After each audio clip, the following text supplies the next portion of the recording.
আমি এইচএসসি লেভেলে খুব একটা ভালো স্টুডেন্ট ছিলাম না, খুবই ফাঁকিবাজ ছিলাম।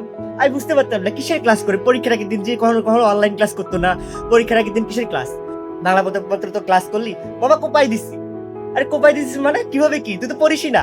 আমি কখনোই ভাবি নাই যে আমি এতগুলো বিশ্ববিদ্যালয়ে চান্স পাবো। আলহামদুলিল্লাহ যে বিশ্ববিদ্যালয়ে পরীক্ষা দিয়েছি সেখানেই চান্স পাইছি।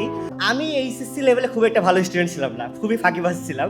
তো যখন পড়াশোনা করতাম দেখতাম আমার রুমমেট যে ছিল মুরাদ, তো ওই পরীক্ষার আগের দিন কিসের জানি ক্লাস করে। আমি বুঝতে পারতাম না কিসের ক্লাস করে, পরীক্ষার আগের দিন যে কখনো কখনো অনলাইন ক্লাস করতো না, পরীক্ষার আগের দিন কিসের ক্লাস। তো ক্লাস প্রথম দিন দেখি নাই, বাংলা প্রথম পত্র পরীক্ষা হয়ে গেল দেখি নাই। দ্বিতীয় পত্র পরীক্ষা যখন হলো তখন জিজ্ঞেস করতেছি, মামা কেমন দিলি পরীক্ষা। বাংলা পত্র তো ক্লাস করলি, মামা কোপাই দিছি। আরে কোপাই দিছিস মানে কিভাবে, কি তুই তো পড়িসই না। তো দেন বলতেছে, না মামা আই এডুকেশনে ক্লাস করছিলাম তো ওখান থেকে প্রচুর কমন পাচ্ছে। তো ওর দেখা দেখি সেই তারপরে দিন বাংলা দ্বিতীয় পরীক্ষা যে হবে তার আগের দিন হচ্ছে আমি আই এডুকেশনে একটা ম্যারাথন ক্লাস করি। তো আমার মনে হলো না এই ক্লাসগুলো আসলেই আমাদের জন্য অনেক হেল্পফুল। তো সেখান থেকে শিক্ষা নিয়ে আমি অ্যাডমিশন লাইফে আমি মনে করতাম যে আসলে অফলাইনে কোচিংটা আসলে আমার প্রচুর সময় যাচ্ছে। এই যে 3 ঘন্টা আবার যাওয়া আসা, প্রায় 5-6 ঘন্টা, আবার ওখানে যে যাতায়াতের সময় যে ক্লান্তিটা, সেটা আমার পড়াশোনায় অনেক হ্যাম্পার করতেছে। দেন আমি আইইউসিউর একটা ব্যাচ ছিল, ওখানে ভর্তি হই। তো আমি কখনোই ভাবি নাই যে আমি এতগুলো বিশ্ববিদ্যালয়ে চান্স পাবো। আলহামদুলিল্লাহ যে বিশ্ববিদ্যালয়ে পরীক্ষা দিয়েছি সেখানেই চান্স পাইছি। পড়ার ইচ্ছা ছিল ঢাবিতে।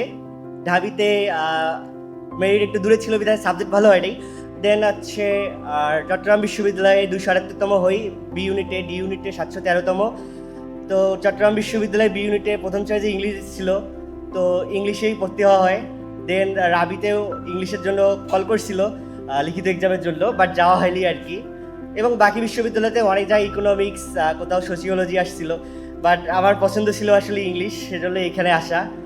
এই আর আই এডুকেশনের বিষয়ে আমি জুনিয়রদের বলবো, তোমরা যে যেখানে কোচিং করো, আমি জানি না কোথায় করো কিনা, শেষ পর্যন্ত তোমাদের কিভাবে ধরে রাখে জানি না। আমি মনে করি যে তোমরা আসলে অফলাইনে গিয়ে সময় নষ্ট না করে তোমরা যদি অনলাইনে আই এডুকেশনের সাথে থাকো, আর ইনশাল্লাহ তোমাদের ভালো কোথাও চান্স হয়ে যাবে।